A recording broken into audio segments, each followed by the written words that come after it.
நீங்கள் ரசித்துக் கொண்டிருப்பது தென் தமிழ் டிவி.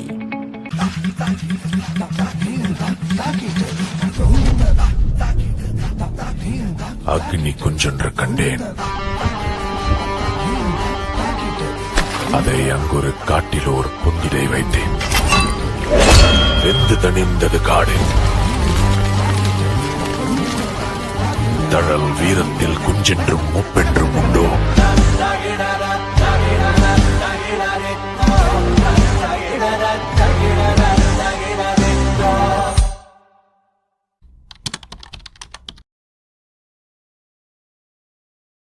பொதுவாக ரோட்ல எல்லாருமே போனாங்கன்னா ஒரு கஞ்சா யாராவது பிடிக்கிறாங்கன்னா கஞ்சா பிடிக்கலாம் அப்படின்னு நம்ம ரொம்ப கேஷுவலாக சொல்லுவோம். அதை வந்து ஒரு விரும்பத்தகாத பழக்கமாக சொல்லுவோம்.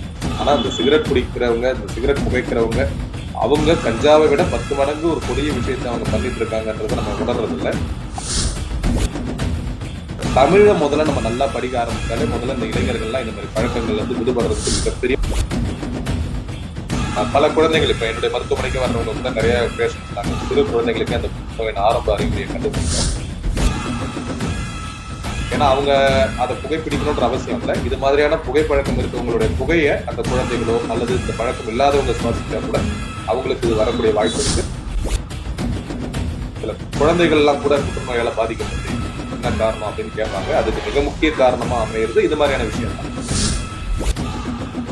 இப்ப ஏற்கனவே புகைப்பழக்கம் இருக்கிறவங்க புகையை வாசிச்சுட்டு அதை விடும்போது அவங்க உடல்ல இருக்க பல்வேறு கிருமிகளோட அந்த புகை இந்த காற்று மண்டலத்துல கலக்குது.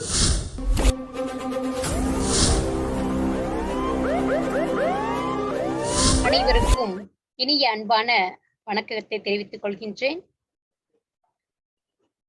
தென்தமிழ் தொலைக்காட்சியின் சார்பாக இன்று நம்மோடு கலந்துரையாடுவது மிக சிறந்த ஒரு ஆளுமையுள்ள ஒரு நபர், டாக்டர் கலைவேந்தன் அவர்கள். பல் மருத்துவர், விநாயகா மருத்துவமனை புதுச்சேரி, கலை மருத்துவமனை கடலூர், புகையிலை இல்லா சமுதாய இயக்கத்தினுடைய தலைவராக இருந்து கொண்டிருக்கின்றார். தமிழ் நண்பர்கள் சமூக இயக்கத்தினுடைய தலைவராகவும் இருந்து கொண்டிருக்கின்றார். இவர் தன்னுடைய சேவைகளை பல வருடங்களாக செய்து கொண்டிருக்கக்கூடிய ஒரு அற்புதமான நபர். தன்னலம் பாராமல் பொதுநல நோக்கோடு ஒரு சமுதாயமாகவும் தனி மனிதனாகவும் பல்வேறு இந்த சமுதாய வளர்ச்சிக்காக தன்னை அர்ப்பணித்துக் கொண்டிருக்கின்ற ஒரு மிகச்சிறந்த ஆளுமையுள்ள நபர். அவர்களை இந்த தென்தமிழ் தொலைக்காட்சியின் சார்பாக அன்போடு வருக வருக என வரவேற்கின்றேன். வாங்க ஐயா. வணக்கம் ஐயா. வணக்கம்.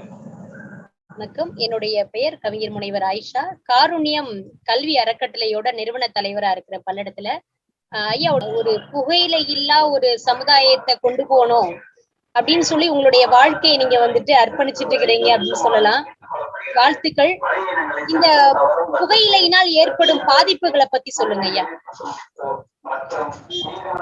என்பது வந்து ஒரு அதாவது உலகில் மரணத்தை ஏற்படுத்தக்கூடிய பல்வேறு விஷயங்கள்ல மிக மிக முக்கியமான ஒரு செயற்கையான பொருள் அப்படின்னு பாத்தீங்கன்னா கண்டிப்பா அது புகையிலை தான். ஏறக்குறைய பாத்தீங்கன்னா மது, புகை, போதை அப்படின்ற 3 விஷயங்களுமே மரணத்தை ஏற்படுத்தினா கூட அதுல புகையிலையுடைய பங்கு வந்து மிகவும் ஒரு குறிப்பிடத்தக்கக்கூடிய அளவுல இருக்கு. ஏன்னா தலைமுடியில இருந்து கால் நுனி வரை பாதிப்பை ஏற்படுத்தக்கூடிய பல்வேறு விதமான வேதிப்பொருட்கள் அந்த புகையிலையில இருக்கு. சோ அந்த அடிப்படையில எல்லாருக்கும் மிகவும் பரிச்சயமான அந்த புற்றுநோய்க்கும் மிக முக்கிய காரணமா அந்த புகையிலை இருக்கு. அதை தாண்டி பல்வேறு உடல்நல உபாதைகளுக்கு அந்த புகையிலை ஒரு காரணமா அமையுது. சோ எந்த வகையில பார்த்தாலும் புகையிலை என்பது மிக மிக ஒரு கொடிய ஒரு பொருள், யாரும் பயன்படுத்தக்கூடாத ஒரு பொருள். இதை இன்னும் சுருக்கமா கொஞ்சம் புரிஞ்சுக்கிறதுக்கு சொல்லலாம்னா, உலக சுகாதார நிறுவனம் வேர்ல்டு ஹெல்த் ஆர்கனைசேஷன் அவங்க என்ன சொல்லியிருக்காங்க அப்படின்னா, ஒவ்வொரு நாளை அனுசரிக்கணும்ன்றதுக்காக நிறைய நாட்கள் அவங்க கொடுத்துருக்காங்க மருத்துவ ரீதியா. அதுல குறிப்பா பாத்தீங்கன்னா ஒரு 8 விஷயங்களுக்கு 8 நாட்களை ரொம்ப அழுத்தமா அவங்க வந்து எல்லாரும் அனுசரிக்கணும். எல்லா உலக அமைப்புகளும், சுகாதார அமைப்புகளும், பொது ஆர்வ அமைப்புகளும், தன்னார்வ தொண்டு அமைப்புகளும், மருத்துவமனைகளும் அனுசரிக்கணும்னு சொல்லியிருக்காங்க. உலக எய்ட்ஸ் தினம், ரத்த தானத்திற்கென்று ஒரு தினம், ஹெப்படைட்டிஸ் சொல்லப்படுற ஒரு நோய்க்கு, இப்படி ஒரு 8 நாட்கள். அந்த 8 நாட்கள்ல நோய்கள் இல்லாம ஒரு பொருளுக்காக ஒரு தினம் கொடுத்திருக்காங்கன்னா அது புகையிலை எதிர்ப்பு தினம் தான். மே 31ஆம் தேதி உலக புகையிலை எதிர்ப்பு தினமா கண்டிப்பா அனுசரிச்சு அதோடைய கொடுமைகளை எல்லாருக்கும் நம்ம எடுத்து சொல்லணும் அவங்க சொல்லியிருக்காங்க. சோ அதுல இருந்து நம்ம தெரிஞ்சுக்கலாம். எல்லாமே ஒரு நோயை பற்றிய விழிப்புணர்வு ஏற்படுத்தணும். ஆனா இந்த ஒரு விஷயம் ஒரு நாள் மட்டும் புகையிலைன்ற ஒரு பொருளை பற்றிய விழிப்புணர்வு ஏற்படுத்தணும்னு சொல்லியிருக்காங்க. சோ அதுல இருந்து தெரிஞ்சுக்கலாம் அந்த புகையிலை எந்த அளவுக்கு ஒரு கொடுமையான விஷயம். ரொம்ப அருமையா சொன்னீங்க. இப்போ நிறைய பேர் பாத்தீங்கன்னா பொது இடங்கள்ல இந்த பேருந்து நிலையங்களாகட்டும், ரயில் நிலையங்களாகட்டும், பொது இடங்கள்ல வந்துட்டு நம்ம தானே பண்றோம் அப்படின்னு சொல்லிட்டு மற்றவங்களை பத்தி எல்லாம் யாருமே யோசிக்கிறது கிடையாது. எப்பயுமே நம்ம அந்த நேரத்துல வந்து 2 நிமிஷம் சந்தோஷமா அந்த சிகரெட் புடிச்சிட்டு இப்படி போயிருவாங்க. நம்ம கூட அந்த அருகில் இருக்க பயணம் செய்யக்கூடிய நபர்கள், அது குழந்தையா இருந்தாலும் சரி, பெரியவங்களா இருந்தாலும் சரி, அவங்களுடைய நலன்கள்லாம் யாருமே வந்து நினைக்கிறது இல்ல. அவங்களுக்கு என்ன மாதிரி பாதிப்புகள் வந்து இவங்கனால வருதுங்கய்யா? கண்டிப்பா ரொம்ப முக்கியமான கேள்வி நீங்க கேட்ட கேள்வி. இதுதான் நம்ம ஆங்கிலத்துல வந்து பேசிவ் ஸ்மோக்கிங் அப்படின்னு சொல்றோம். செகண்ட் ஹேண்ட் ஸ்மோக் அப்படின்னு கூட சொல்றோம். இன்னும் கொஞ்சம் அதை அழுத்தமா ஒரு வார்த்தையில சொல்லணும்னா என்விரான்மெண்டல் டொபாக்கோ ஸ்மோக் அப்படின்னு சொல்றோம். இந்த 3 வார்த்தையில சொன்னாலும் அதோடைய அர்த்தம் ஒண்ணுதான். அதாவது நம்ம அந்த பர்டிகுலர் பர்சன் யார் புகைப்பிடிக்கிறாங்களோ அவங்க அதுக்கு பாதிப்புக்கு உள்ளாகாம அவங்க புகைப்பிடிக்காதவர்களுக்கும் பாதிப்பை ஏற்படுத்தக்கூடிய ஒரு விஷயமா நீங்க சொன்ன மாதிரி இந்த பொது இடங்கள்ல, பஸ் ஸ்டாண்ட்ல, அப்ப தியேட்டர்கள்ல, வெளியில மக்கள் அதிகமாக கூடுற இடங்கள்ல இதெல்லாம் புகைப்பிடிக்கிறது நிச்சயமா ஒரு மிகப்பெரிய பங்களிப்பு கொடுக்குது. அது எப்படி பாதிக்குதுன்னு சொன்னா அதுதான் இந்த நான் ஏற்கனவே சொன்ன மாதிரி அந்த சிகரெட் போன்ற அந்த புகையிலை பொருட்கள் இருக்கிற அந்த வேதிப்பொருட்களோட இந்த காற்று மண்டலத்துல கலந்து அது இன்னும் நிறைய வேதிப்பொருட்களை உருவாக்குது. இது ஒரு பக்கம். இப்ப ஏற்கனவே புகைப்பழக்கம் இருக்கிறவங்க புகையை சுவாசிச்சுட்டு அதை விடும்போது அவங்க உடல்ல இருக்க பல்வேறு கிருமிகளோட அந்த புகை இந்த காற்று மண்டலத்துல கலக்குது. அதை மறுபடியும் சுத்தி இருக்கவங்க சுவாசிக்கக்கூடிய ஒரு வாய்ப்பு வரும்போது அவங்களுக்கு பல்வேறு விதமான நோய்கள், இன்ஃபேக்ட் புற்றுநோயெல்லாம் கூட வருது. இப்ப நிறைய பேர் கூட மருத்துவரா இருக்க அந்த அடிப்படையில நிறைய நேரம் கேள்வி கேட்கும் போது சில குழந்தைகள் எல்லாம் கூட புற்றுநோயால பாதிக்கப்படுது, என்ன காரணம் அப்படின்னு கேட்பாங்க. அதுக்கு மிக முக்கிய காரணமா அமையிறது இது மாதிரியான விஷயம் தான். ஏன்னா அவங்க அதை புகைப்பிடிக்கணும்ன்ற அவசியம் இல்லை. இது மாதிரியான புகைப்பழக்கம் இருக்கவங்களுடைய புகையை அந்த குழந்தைகளோ அல்லது இந்த பழக்கம் இல்லாதவங்க சுவாசிச்சா கூட அவங்களுக்கு இது வரக்கூடிய வாய்ப்பு இருக்கு. அந்த வகையில நான் முன்னாடியே சொன்ன அந்த மது, புகை, போதை என்ற பழக்கங்கள்ல இந்த புகையிலையுடைய பங்கு ரொம்ப அதிகமாவே பங்கு வகிக்குது. ஏன்னா ஒரு மது பழக்கம்னா அந்த மது குடிக்கிறவர் மட்டும்தான் அது பாதிக்குது. ஒரு போதை பழக்கம் கூட அப்படிதான். ஆனா இந்த புகைப்பழக்கம் மட்டும் பாத்தீங்கன்னா அந்த புகைப்பழக்கம் இருக்கிறவங்களே அது பாதிக்குது. அதை தாண்டி அந்த புகையை சுவாசிக்கிற அது அவங்க புகைப்பழக்கம் இருக்கணும்ன்ற அவசியம் இல்லை. அவங்களை சுற்றி இருக்க குடும்பத்தினரோ, உறவினர்களோ, குழந்தைகளோ அல்லது பொதுவில் இருக்க யாரோ தெரியாத அப்பாவிகளோ யாரா இருந்தாலும் அவங்களை பாதிக்கக்கூடிய வாய்ப்பு இருக்கு. அந்த வகையில இந்த பொது இடங்கள்ல புகைப்பிடிக்கிறத தடுக்கணும்ன்றதுல நம்மளை போன்ற அமைப்புகளும் சரி, அரசாங்கமும் ரொம்ப தீவிரமான நடவடிக்கைகளை ஈடுபடுது. அதுதான் மிக முக்கியமான காரணம். கண்டிப்பா அருமையா சொல்லியிருந்தீங்க, சிறப்பா சொன்னீங்க. அதாவது இன்னைக்கு மது அருந்துறவங்க பாத்தீங்கன்னா அவங்களுக்கு மட்டும்தான் அதனுடைய பாதிப்பு. உடல் ரீதியாகட்டும், மன ரீதியாகட்டும், அது தனி மனிதன் சார்ந்து போயிருது. இந்த புகையிலை அப்படிங்கிறது வந்துட்டு தானும் கேட்டு பக்கத்துல உள்ளவங்க அவங்களுடைய உடல்நலத்தையும் வந்து முழுசா பாதிக்கிற அளவுக்கு வந்து மிக ஒரு கொடுமையான ஒரு கொடூரமான ஒரு இதுன்னு சொல்லலாம். அருமையா சொல்லியிருந்தீங்க ஐயா. அதே மாதிரி பாத்தீங்கன்னா இந்த புகையிலை அதிகமா பண்றதுனால நுரையீரல் பாதிக்கப்படுது. அது வந்து எந்த அளவுக்கு நுரையீரலை வந்து பாதிக்குது அப்படின்னு கொஞ்சம் சொல்லுங்க.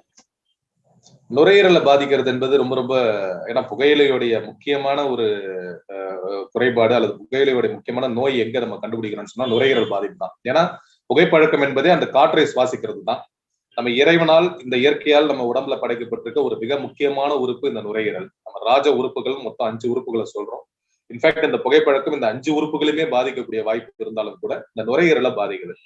மூளை, இதயம், நுரையீரல், கல்லீரல் மற்றும் சிறுநீரகம். ஆங்கிலத்துல நம்ம அதை brain, heart, lung, kidney and lungs. நம்ம லங்ஸ், கிட்னி, லிவர் இந்த 5 உறுப்புகளை நம்ம சொல்றோம், ராஜ உறுப்புகள் சொல்றோம். இந்த 5 உறுப்புகளுமே உடலுக்கு உள்ள இருந்தாலும் இந்த உடலை இயக்குவதற்கு தேவையான மிக முக்கியமான வேலைகளை செஞ்சுட்டு இருக்கு. இது பழுதடையாம பாதுகாக்கிறது என்பது ஒரு மிக மிக முக்கியம். இதை நம்ம இந்த மாதிரியான தீய பழக்கங்களை ஈடுபடாம இருந்தா மட்டும்தான் ஓரளவுக்கு நம்ம பாதுகாக்க முடியும்.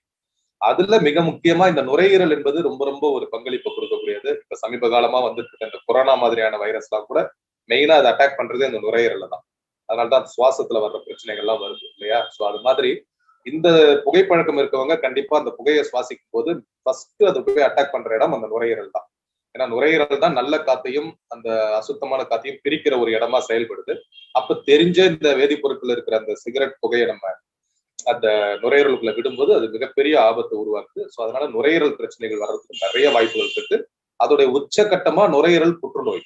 இன்ஃபேக்ட் இந்தியாவில குறிப்பா குழந்தைகள் மத்தியிலும் சரி, பெரியவர்கள் மத்தியிலும் இந்தியாவில் கண்டுபிடிக்கப்பட்டிருக்க புற்றுநோயில வாய் புற்றுநோய்க்கு அடுத்துதான் நுரையீரல் புற்றுநோய் தான். ஏன்னா அதுக்கு மிக முக்கிய காரணமா இந்த புகைப்பழக்கம் அது இருக்குதுன்றதால தான் நம்மளை போன்ற இயக்கங்கள் கூட தொடர்ச்சியாக இந்த புகையிலை பழக்கத்திலிருந்து மீட்டெடுக்க வேண்டும் என்ற அடிப்படையில பல்வேறு முகாம்களை நம்ம செஞ்சுட்டு இருக்கோம்.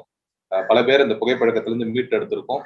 மாதம் 2 முறை பள்ளி கல்லூரிகளுக்கு ஆரம்ப நிலையிலே போயிட்டு அவங்களுக்கு அந்த புகைப்பழக்கத்துல ஈடுபடாத அளவுக்கு விழிப்புணர்வை கொடுக்கும். ஏன்னா புகைப்பழக்கம் இருந்தா அவங்களை முதல்ல அது பாதிக்க போறது அந்த நுரையீரலை அப்படின்றதுனாலதான். நுரையீரல் பாதிச்சதுன்னா நிச்சயமா சுவாசிப்பதில் பிரச்சனை வந்துடும். அது சாதாரணமாக ஒரு பல்மனரி எடிமா ஆகுது, ஒரு நுரையீரல் சம்பந்தமான சிறு வியாதிகளா இருந்தாலும் சரி, அல்லது நுரையீரலுடைய உச்சகட்டமா இருக்கக்கூடிய நுரையீரல் புற்றுநோய் போன்ற பிரச்சனைகளா இருந்தாலும் சரி, அடிப்படையில ரொம்ப அதிகமா பாதிக்கப்படுறது இந்த புகைப்பழக்கத்தால நுரையீரல் தான். ஸோ அதனால உடலில் எல்லா உறுப்புகளையும் அது பாதிச்சாலும் நுரையீரலை பாதிக்கிறது ரொம்ப அதிகமாவே இருக்கும். கண்டிப்பா கண்டிப்பா ஐயா, அழகா சொன்னீங்க. ராஜ உறுப்பு அப்படின்னா எந்த அளவுக்கு அதனுடைய உள் உறுப்புகளுக்கு எந்த அளவுக்கு மதிப்பு இருக்கு. ஏன்னா நம்மளுடைய உயிர் என்பது நம்ம வாழக்கூடிய காலங்கள் வந்து மிக குறைவான காலம். இந்த குறைவான காலத்துல நீங்க சொன்ன மாதிரி முக்கியமான உறுப்புகளை வந்து நுரையீரல், இந்த காற்றுகளை வந்து பிரித்தெடுக்கக்கூடிய அந்த தன்மை, அதனுடைய வேலைகள் பணிகள் அழகா செய்யக்கூடியது. அப்ப நம்ம அந்த சுவாச கோளாறுகள் வராம எந்த அளவுக்கு அந்த நம்ம பாதுகாப்பா தூய்மையா நம்ம புறத்தோற்றங்களை எந்த அளவுக்கு நம்ம அழகுபடுத்திக்கிறோமோ, அதை விட நம்ம வந்துட்டு அழகுபடுத்த வேண்டிய ஒரு உறுப்பு அப்படின்னு சொன்னா நம்ம உள் உறுப்புகள் தான். அத ரொம்ப மிக தெளிவா சொல்லியிருந்தீங்க ஐயா. மக்கள் வந்து ஒரு கேள்வி முன் வைக்கிறாங்க. என்னங்க நீங்க எல்லாம் நல்லாதான் சொல்றீங்க, பாத்தீங்கன்னா அரசு ஏன் இதை வந்து தடுக்க மாட்டேங்குது? நிறைய ஃபேக்டரிஸ் எல்லாம் வருது, நிறைய ஃபேக்டரிஸ் எல்லாம் உருவாகிட்டு இருக்குது. இது ஏன் வந்து இதை ஒழிக்கிறதுக்கோ இல்ல தயாரிப்பை வந்து நிறுத்துறதுக்கோ இந்த அரசு ஏன் வந்து முன் வருவதில்லை அப்படிங்கிற கேள்வி வந்து பாத்தீங்கன்னா எங்களுடைய அறக்கட்டளையின் சார்பாவே நிறைய பெண்கள் எல்லாம் கேட்பாங்க. அதுக்கு உங்களுடைய கருத்துக்கள் என்னங்க? கண்டிப்பா, நல்ல அருமையான கேள்வி. இது உங்களுடைய அறக்கட்டளை சார்பா கேட்கிற கேள்வி மட்டும் இல்ல, உங்களுடைய கேள்வி மட்டுமல்ல, பெரும்பாலானவர்கள் மனதில் இருக்கக்கூடிய ஒரு கேள்விதான். இது உண்மைதான். அதாவது அரசாங்கம் என்பது இந்த புகைப்பழக்கத்தின் மூலமாக அதை வந்து தடுக்கணும், இந்த குடிமக்களை காப்பாற்றணும் நிறைய சட்டத்திட்டங்களை போட்டாலும் கூட இதை வந்து முழுமையா அவங்களால நீக்க முடியாததன் காரணம் ஒரு குறிப்பிட்ட அளவிற்கு இந்த அரசாங்கம் இதில் செலுத்தப்படுகின்ற அந்த வரிப்பணத்தை வச்சு கூட நமக்கு தேவையான பல நலத்திட்டங்களை செய்யக்கூடிய ஒரு துரதிருஷ்டமான நிலைமை நிலவுது. நம்ம எல்லாருக்குமே தெரியும், நம்ம தமிழ்நாட்டிலே பாத்தீங்கன்னா, தமிழ்நாடு மட்டுமல்ல பல மாநிலங்கள் மது மூலம் கிடைக்கின்ற அந்த வருமானம் என்பது மிகப்பெரிய அளவுல தான் மக்கள் நலத்திட்டங்களுக்கு பயன்படுது. அதனால அவங்க மது பழக்கம் தீமைன்னு ஒரு பக்கம் சொல்லிட்டு இருந்தாலும் அந்த மது பழக்கத்தை நிறுத்த முடியல, அரசாங்கத்தால அதை தடுக்க முடியல. அதே தான் புகைப்பழக்கத்துக்கும் புகையிலைக்கும். பட் இதுல என்னன்னா, இந்த இடத்துல தான் நம்ம தமிழை கொஞ்சம் நம்மளுடைய வாழ்க்கையில கடைபிடிச்சா இது மாதிரி விஷயங்களுக்கு அது ஒரு நல்ல தீர்வா இருக்கும். ஊன் உண்ணாமை அப்படின்ற ஒரு அதிகாரம், வள்ளுவர் மருந்துன்ற ஒரு அதிகாரத்தை மிக சிறப்பா எழுதியிருந்தால் கூட எங்களை போன்ற மருத்துவர்களுக்கும் பொதுவா தமிழினத்தில் பிறந்த அனைவருக்கும், இன்னும் ஒருபடி மேலே சொல்ல போனா ஒட்டுமொத்த உலகத்திற்கும் வழிகாட்டக்கூடிய வகையில எழுதின அந்த மருந்துன்ற அதிகாரத்துல பல்வேறு கருத்துக்களை அவர் சொல்லியிருந்தா கூட ஊன் உண்ணாமைன்ற ஒரு அதிகாரத்துல மிக சிறப்பான ஒரு குறள் எழுதியிருப்பாரு. திணல் பொருட்டு கொள்ளாது உலகெனில் அப்படின்னு சொல்லிட்டு. அதாவது மக்கள் வந்து அந்த ஊன் உண்ணாமை என்ற எண்ணத்தை உறுதியா பற்றி கொண்டு அந்த ஊனை உண்ணாமல் தவிர்த்து விட்டால் அதை விற்பதற்கு ஆள் இல்லாமல் போய்விடுவார்கள் என்ற அடிப்படையில அந்த குறளை எழுதியிருப்பாரு. அதை தான் நம்ம இங்க கடைபிடிக்கணும். அதாவது பொதுமக்கள் அதை பயன்படுத்துறாங்க அப்படின்றப்போ பொதுமக்கள் அதை நிறுத்திட்டாலே, பொதுமக்கள் மனம் மாறிட்டாலே, அவர்கள் எல்லாரும் புகைப்பழக்கம் வேண்டான்ற முடிவு எடுத்தாலே அது அரசாங்கமும் சரி தனியார் நிறுவனங்களும் சரி அதை விற்பதற்கு வாய்ப்பு இல்லை. கொஞ்சம் இதுல தனி மனித கட்டுப்பாடு என்பது ரொம்ப ரொம்ப அவசியம். திணல் பொருட்டு கொள்ளாது உலகெனில் என்று வள்ளுவர் சொன்னதா இருந்தாலும் சரி, அதாவது திட்டம் போட்டு திருடர் கூட்டம் திருடிக் கொண்டே இருக்கிறது, அதை சட்டம் போட்டு தடுக்கின்ற கூட்டம் தடுத்துக் கொண்டே இருக்கின்றது. திருடனாய் பார்த்து திருந்தாவிட்டால் திருட்டை ஒழிக்க முடியாதுன்ற மாதிரி தனி மனித அந்த ஒழுக்கமும் தனிப்பட்ட முறையில நம்ம அந்த உடம்பை கெடுக்குதுன்றதை தெரிஞ்சு அதுல இருந்து விடுபட்டாலே நம்ம விடுபட்டலாம். நம்ம யாரையும் அரசாங்கமோ அல்ல மற்றவர்கள் இருக்கிறார்களோன்ற குறை சொல்ல வேண்டிய அவசியம் இல்லை. அதுக்குரிய அந்த ஒரு நோக்கத்தை, அந்த ஒரு விழிப்புணர்வு ஏற்படுத்தும் அடிப்படையில் தான் நம்மை போன்ற இயக்கங்களும் உங்களை போன்ற தொலைக்காட்சிகளும் தன்னார்வலர்களும் நிறைய பேர் நிறைய விஷயங்கள்லாம் செஞ்சுட்டு இருக்கிறோம். சோ கண்டிப்பா அரசாங்கத்தால இதை முழுமையா தடுக்க முடியாது என்பது ஒரு நிர்வாக ரீதியான ஒரு குறைபாடு தான். அது நியாயம் சொல்ல முடியாது, ஒரு துரதிருஷ்டவசமானது. பட் அதுக்கு ஒரு ஆல்டர்னேட்டிவ், அதுக்கு ஒரு மாற்று வழி என்னன்னா ஒவ்வொரு தனி மனிதனும் அதுல இருந்து விடுபடலாம் அப்படின்றது தான். இப்ப இந்த நேரத்துல நீங்க அந்த சட்ட ரீதியாக அரசாங்கம் எதுவுமே போடலையா அப்படின்னு நம்ம சொல்ல முடியாது. நிறைய சட்டத்திட்டங்கள் கோட்பா அப்படின்னு சொல்லுவாங்க, சிகரெட் அண்ட் அதர் டொபாக்கோ 2003 போடப்பட்டிருக்கு. உதாரணத்துக்கு இந்த பள்ளி கல்லூரிகளை சுற்றி ஒரு குறிப்பிட்ட அளவுல இந்த புகையிலை எல்லாம் விற்கக்கூடாது, அதே மாதிரி குறைந்த 18 வயது கீழானவர்களுக்கு இந்த புகையிலை விற்கக்கூடாது அப்படின்ற மாதிரியான நிறைய சட்டத்திட்டங்கள் அரசாங்கத்தால கொடுக்கப்பட்டிருக்கு. அதை எந்த அளவுக்கு மனிதர்கள் கடைபிடிக்கிறாங்க அப்படின்றத பொறுத்து நிச்சயமா அந்த புகையிலை பழக்கத்துல இருந்து மீட்டெடுக்கலாம். இப்ப சமீபத்துல என்னுடைய சில நண்பர்கள் நியூசிலாந்துல இருக்காங்க, அவங்க சரி தெரிவிச்ச செய்தி செய்தித்தாள்ல கூட வந்தது. அவங்க என்ன ஒரு சட்டம் போட்டிருக்காங்கன்னா 14 வயது கீழே இருக்கவங்களுக்கு மட்டும்தான் இருக்கவங்களுக்கு இனிமேட்டு சிகரெட் விற்பனை கிடையாது அப்படின்னு சொல்லியிருக்காங்க. ஒவ்வொரு வருஷமும் அந்த ஒவ்வொரு வருடமா அதை ஏற்றிக்கொண்டே போகணும் அப்படின்ற மாதிரி ஒரு நூதனமான ஒரு சட்டம் போட்டிருக்காங்க. அப்படி பாத்தீங்கன்னா இன்னும் 10 வருஷம் கழிச்சு 24 வயது கீழே இருக்கவங்க சிகரெட் வாங்க முடியாது அந்த நாட்டுல. இன்னும் ஒரு 25 வருஷம் கழிச்சு பாத்தீங்கன்னா ஒரு 39 வயது இருக்கவங்களுக்கு கீழே வாங்க முடியாது. ஒரு 50 வருஷம் கழிச்சு பாத்தீங்கன்னா 64 வயது கீழே இருக்க யாருமே இந்த சிகரெட்டை அங்க வாங்க முடியாது. இப்ப இது அரசாங்கமே ஒரு முன்னெடுப்பை செய்யறாங்க, ஒரே அடியா செய்யாம கொஞ்சம் கொஞ்சமா. அந்த மாதிரி அரசாங்கமும் ஒரு சில முன்னெடுப்புகளை செய்யறாங்க. நீங்க சொன்ன மாதிரி அந்த சிகரெட் டப்பால அந்த ஸ்டாச்சு அந்த வார்னிங் போடுறாங்க, எச்சரிக்கை போடுறாங்க. பல திரைப்படங்கள்ல முதல் காட்சியா அதை கொண்டு வராங்க. பட் இது எல்லாமே அடிப்படையில திருந்த வேண்டியது தனி மனிதர்கள் தான்ன்றதை நம்ம அழுத்தமா பதிவு செஞ்சா நிச்சயமா அரசாங்கத்தோட பங்களிப்பு ஒரு பக்கம் இல்ல அப்படின்னா கூட நம்ம நினைச்சா அதை கண்டிப்பா மாத்திர முடியும். கண்டிப்பா மிக சிறப்பா சொன்னீங்க. அரசாங்கம் என்பது நாம் தான் அரசாங்கம். நம்ம போன்ற மனிதர்கள் ஒன்றிணைந்த ஒரு இயக்கம் தான் அரசாங்கம் என்று சொன்னாங்க.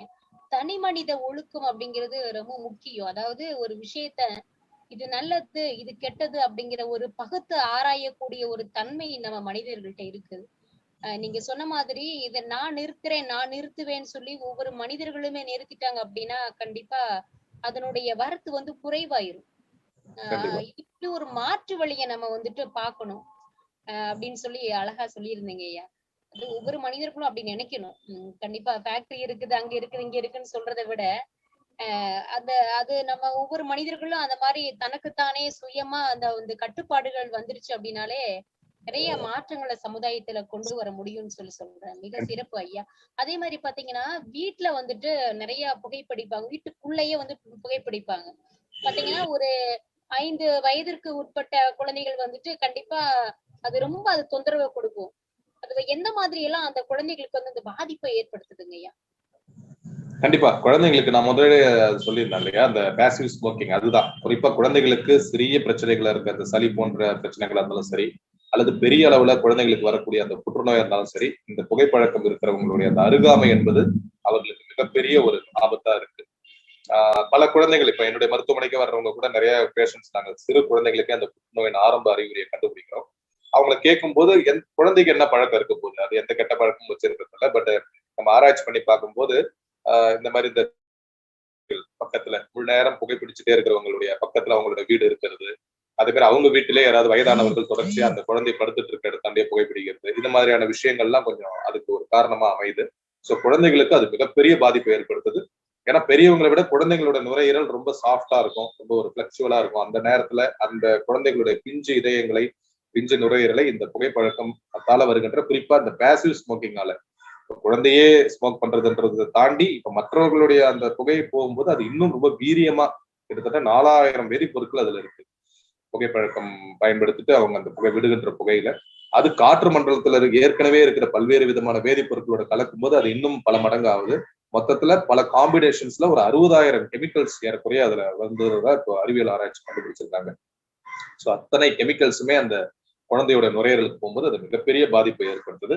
அந்த அடிப்படையில குழந்தைங்களுக்கு சாதாரண ஒரு சளி வர்றதா இருந்தாலும் சரி, அல்லது வந்து அதிகபட்சமா இந்த புற்றுநோய் வர்றதா இருந்தாலும் சரி, நுரையீரல் சம்பந்தமான நிறைய அந்த சுவாச பிரச்சனைகள் வர்றதா இருந்தாலும் சரி, இல்ல அது இல்லாம சிஸ்டமிக் டிசார்டர்ஸ் நம்ம சொல்லுவோம். சில விஷயங்கள் பாத்தீங்கன்னா நுரையீரல் சம்பந்தம் இல்லாம ரத்தத்துல கூட அதோடைய பாதிப்புகள் இருக்கலாம். இது எல்லாத்துக்குமே அடிப்படை காரணமா அமைந்து கண்டிப்பா அந்த புகைப்பழக்கம், குறிப்பா இந்த பேசிவ் ஸ்மோக்கிங், அந்த குழந்தைகளை சுற்றி இருக்கின்ற அந்த மனிதர்கள் செய்கின்ற சில தவறால் இந்த மாதிரி பழக்கங்களால் இந்த மாதிரி பிரச்சனை வந்தது. கண்டிப்பா ஐயா சொன்ன மாதிரி வந்துட்டு அந்த பிஞ்சு குழந்தைங்களுடைய அந்த நுரையீரல் அப்படிங்கிறது ரொம்ப மென்மையானது.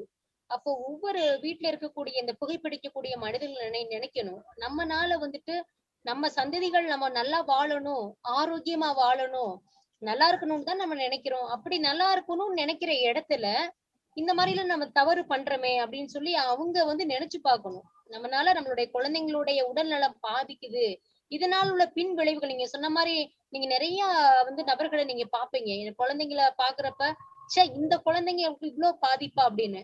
அது ஆபரேஷன் அந்த அளவுக்கு போய் பெரிய அளவுல பாதிக்கிறப்ப அது கண்முன்னே அந்த பெற்றோர்கள் பாப்பாங்க. அப்ப கூட அந்த புரிதல் இருக்காது, எதனால இந்த குழந்தைக்கு இந்த பாதிப்பு வந்துச்சு, எதனால இந்த குழந்தை இவ்வளவு வேதனையை அனுபவிக்குதுங்கிறத அந்த புரிதல் இல்லாமயே நிறைய பேர் இருப்பாங்க. அந்த புரிதல் வேணும். நம்மளுடைய சந்தோஷத்துக்காக நம்ம பெற்றெடுத்த இந்த குழந்தைங்களும் இந்த பாதிப்பை வந்துட்டு அதை அனுபவிக்கிறாங்களே அப்படிங்கிற அந்த புரிதல் வந்துருச்சுன்னா கண்டிப்பா நலமா ஆரோக்கியமா வாழலாம். அதே மாதிரிங்க ஐயா, இந்த நுரையீரல் பாதிச்சிருச்சு அப்படின்னு சொல்றப்ப அதனுடைய என்னென்ன அறிகுறிகள் எல்லாம் இருக்கும்? நுரையீரல் பாதிப்போட முதல் அறிகுறியே பாத்தீங்கன்னா சளி, இருமல் தான். ஏன்னா கண்டிப்பா நுரையீரல்ல பாத்தீங்கன்னா நிறைய காற்று அறைகள் இருக்கு, உங்க எல்லாருக்குமே தெரிஞ்சிருக்கும். அந்த காற்று அறைகள் ரொம்பவும் சாஃப்டான ஒரு விஷயம், ஒரு அனட்டமின்னு சொல்லுவோம், அதாவது ஒரு பகுதிகளால உருவாக்கப்பட்டிருக்கு. அதுல இயற்கையாவே பாத்தீங்கன்னா நம்ம அந்த நுரையீரலுடைய அந்த சுவாசத்துடைய அந்த விகிதாச்சாரத்தை பாதுகாக்கக்கூடிய அளவுக்கு நிறைய சின்ன சின்ன விஷயங்கள்லாம் இருக்கு. கெமிக்கல்ஸ்ன்னு சொல்ல முடியாது, ஒரு இயற்கையான அமைப்புகள். சீலியான்னு நம்ம சொல்லுவோம் அது ஆங்கிலத்துல, ஒரு சின்ன நுண் இழைகள் அது மாதிரிலாம் இருக்கு. ஸோ இப்போ இந்த மாதிரியான தீய காற்று, அதாவது விஷக்காற்றுகள்லாம் உள்ள போகும்போது இந்த மாதிரி புகையிலையின் மூலமாக நிச்சயமா அது நுரையீரல்ல மிகப்பெரிய பாதிப்பை ஏற்படுத்தி அந்த சீலியாஸ் எல்லாம் அழிஞ்சு அது எல்லாமே ஒரு கோழையாக மாறி ஃபர்ஸ்ட் சளியா வரக்கூடிய வாய்ப்பு இருக்கு.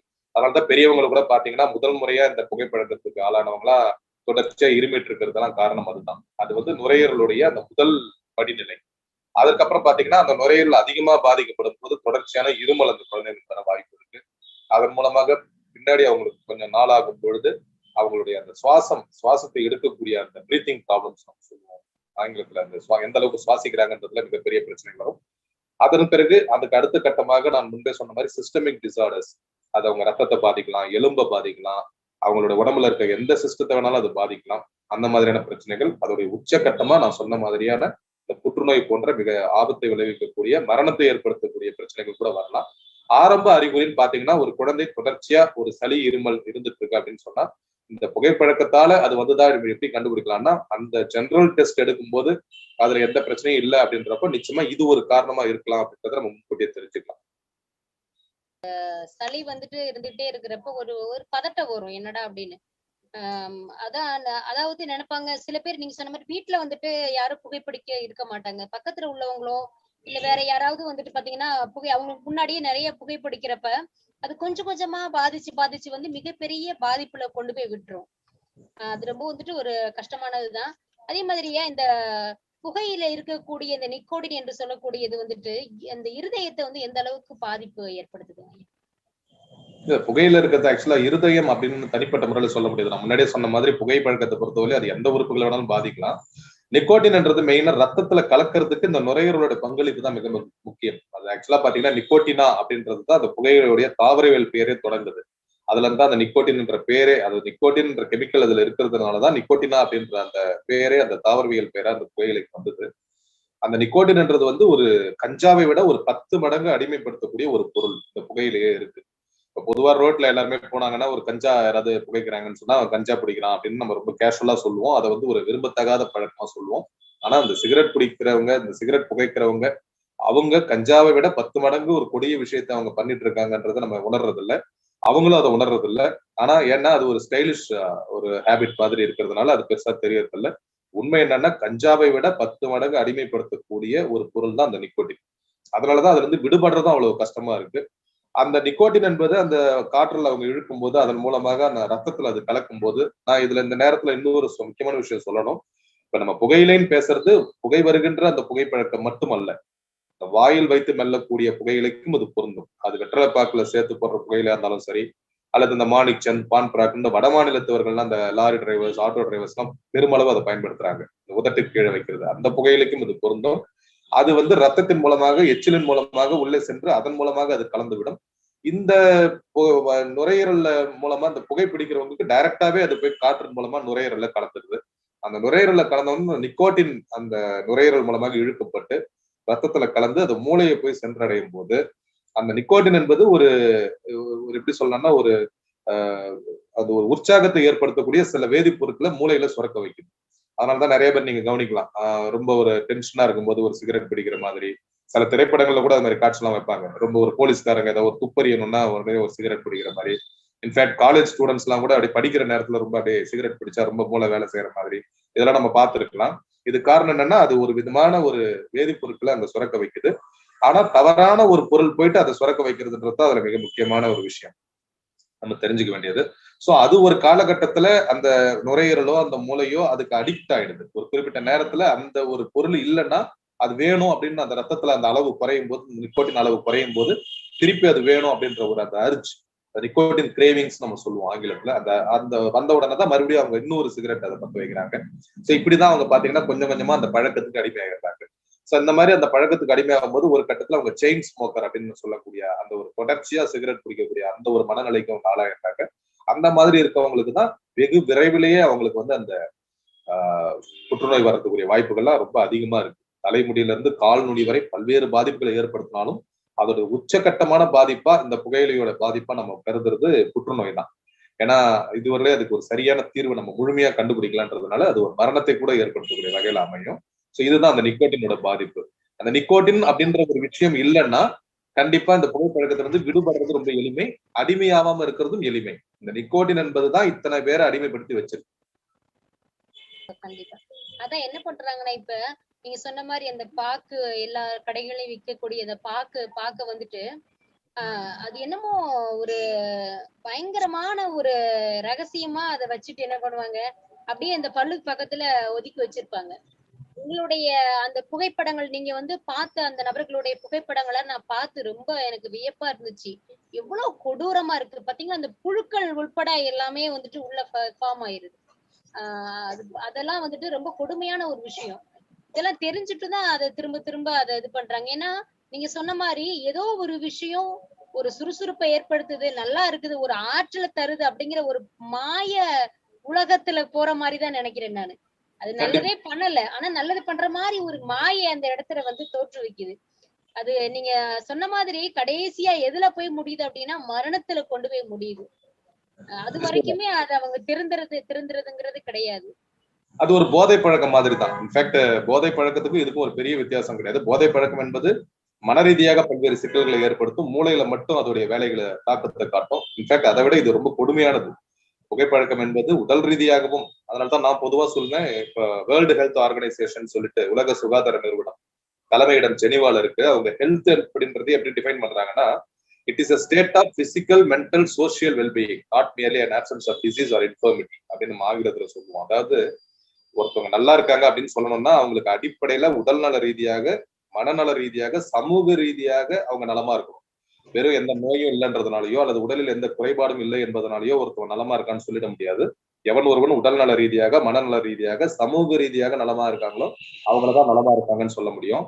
அப்படி பார்க்கும்போது இந்த புகைப்பழக்கம் இருக்கவங்கள கண்டிப்பா நம்ம நல்லா இருக்காங்கன்னு சொல்லவே முடியாது. Even though they look like very healthy person. இப்ப வெளியில இருந்து பார்க்கும்போது ஒரு சிகரெட் பிடிக்கிறவர் நல்லா இருக்க மாதிரி தெரிஞ்சாலும் நிச்சயமா இந்த 3 பாதிப்புகளுமே அவருக்கு இருக்கும். ஏன்னா உடல்நல ரீதியாகவும் கண்டிப்பா அவருக்கு பின்னாடி நீங்க முன்னாடியே சொன்ன மாதிரி இந்த மரணத்தை ஏற்படுத்தக்கூடிய மிகப்பெரிய பிரச்சனைகள் வரப்போகுது. அது கேன்சரா இருக்கலாம், இல்ல வந்து லங் டிசீஸா இருக்கலாம், இல்ல வந்து கிட்னி ஃபெயிலியரா இருக்கலாம், சம்திங் அது மாதிரி ஏதோ ஒரு பிரச்சனை கண்டிப்பா அவருக்கு வரப்போகுது. ஸோ உடல்நல ரீதியா அவர் நல்ல நலமா இல்லை. மனநல ரீதியா இந்த பழக்கத்துக்கு அடிமையாயிட்டன்றதே அவருக்கு. ஏன்னா பல பேர் என்னுடைய எக்ஸ்பீரியன்ஸ்ல நான் பார்த்திருக்கேன், மருத்துவமனையிலும் சரி பல முகாம்கள் நடத்தும் போதும் அவங்க எல்லாருமே தெரிஞ்சோ தெரியாமையோ அந்த பழக்கத்துக்கு ஆளாயிட்டு அதுல இருந்து விடுபட முடியாம தவிக்கிறாங்க. சோ மன ரீதியாவும் அவங்க ரொம்ப கஷ்டப்படுறாங்க. சோ மன ரீதியாவும் அவங்க சரியா இல்லை. அதன் காரணமா குடும்ப ரீதியாவும் சரி, சமூக ரீதியாவும் கண்டிப்பா ஒரு புகைப்பழக்கம் இருக்கிறவங்களை விட்டு யாரும் ரொம்ப நல்லா இருக்காங்க, நல்ல பழக்கம் வச்சிருக்காங்க, ரொம்ப நல்ல நாட்டுக்கு சேவை செய்யறாங்கன்னு சொல்ல போறோம். சமூக ரீதியாவும் அவங்களுக்கு நல்ல பேர் இருக்க போறது இல்லை. அதனாலதான் பல பேர் வந்து அந்த காலத்துல பாத்தீங்கன்னா மறைவாவே அந்த பழக்கம் இருக்கும். இன்னைக்கு ஸ்டைல்ன்ற பேர்லயும் சரியான ஒரு அணுகுமுறை, இந்த திரைப்படங்கள்லாம் அந்த மாதிரி காட்சிகள் அதிகமா புகுத்தி இளைஞர்களுடைய மனதை கெடுத்து அதை ஒரு நல்ல பழக்கம் மாதிரி காட்டிட்டாங்க.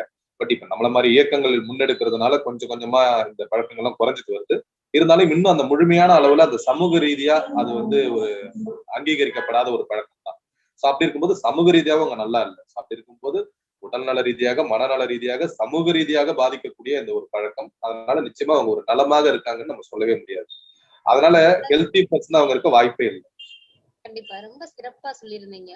வேர்ல்டு ஹெல்த் ஆர்கனைசேஷன், இந்த உலக சுகாதார இந்த இது வந்துட்டு என்ன சொல்றது அழகா, நம்மளுடைய உடலும் நலமா இருக்கணும், உடல் உள்ளம், அதே மாதிரி இந்த சமுதாயத்துல நமக்கும் வந்து மத்தவங்களுக்கு எந்த பிரச்சனையும் வரக்கூடாது. அந்த மாதிரி ஒரு ஆரோக்கியமான வாழ்வு தான் உண்மையான ஆரோக்கியம் அப்படின்னு சொல்லியிருந்தீங்க ஐயா. அழகா சொல்லியிருந்தீங்க. அதே மாதிரி பாத்தீங்கன்னா இளைஞர்கள் பாத்தீங்கன்னா என்னமோ சாதிச்சிட்ட மாதிரி ஸ்டைலா வந்துட்டு இந்த புகைப்படத்துல ரொம்ப இதா இருப்பாங்க. அவங்களுக்கு அவங்களுடைய வாழ்க்கை, குடும்ப வாழ்க்கையாகட்டும், அவங்களுடைய எதிர்கால வாழ்க்கையாகட்டும் அதை பத்தி எதையுமே அவங்க யோசிக்கிறது இல்லை. சிறு வயதிலேயே பாத்தீங்கன்னா இப்ப பள்ளி பருவத்துல இருந்து எல்லாருமே தெரியாம குடிக்க எல்லாமே ஆரம்பிச்சிட்டா, புகைப்பிடித்தல் ஆரம்பிச்சிட்டாங்க. பாக்கு நிறைய எல்லா பாக்கும் அவங்களுடைய பாக்கெட்ல இருக்கு. இந்த மாதிரி இளைஞர்களுக்கு அவங்களுடைய எதிர்காலத்தை மாற்றக்கூடிய ஒரு நல்ல வார்த்தைகள், உங்களுடைய அறிகுறிகள் என்ன ஐயா? இளைஞர்களை பொறுத்தவரையிலும் பாத்தீங்கன்னா, இளைஞர்கள் தான் நம்ம நாட்டுடைய வருங்கால தூண்கள், இந்த இந்தியாவை தூக்கி நிறுத்த வேண்டியவர்கள். அதனால நான் முதல்ல சொன்ன மாதிரி, உலக சுகாதார நிறுவனம் சொன்ன மாதிரி இந்த உடல் நலம், மனநலம், சமூக நலம், இது மூணுமே நல்லா இருந்தாதான் நலமா இருக்க முடியும். அப்படி ஒரு நலமான வாழ்க்கை வாழ்ந்தாதான் நம்ம வாழ்க்கையிலும் நம்ம வளர முடியும், நம்ம சுற்றி இருக்க மனிதர்களும் வளர்த்து இருக்க முடியும், அதன் மூலமாக இந்த தேசத்தையும் நம்ம வளர்க்க முடியும். அப்படி இருக்கும்போது இந்த உடல் நலத்தை, மனநலத்தை, சமூக நலத்தை கெடுக்கின்ற இந்த மாதிரி பழக்கங்கள் இருக்கக்கூடாது.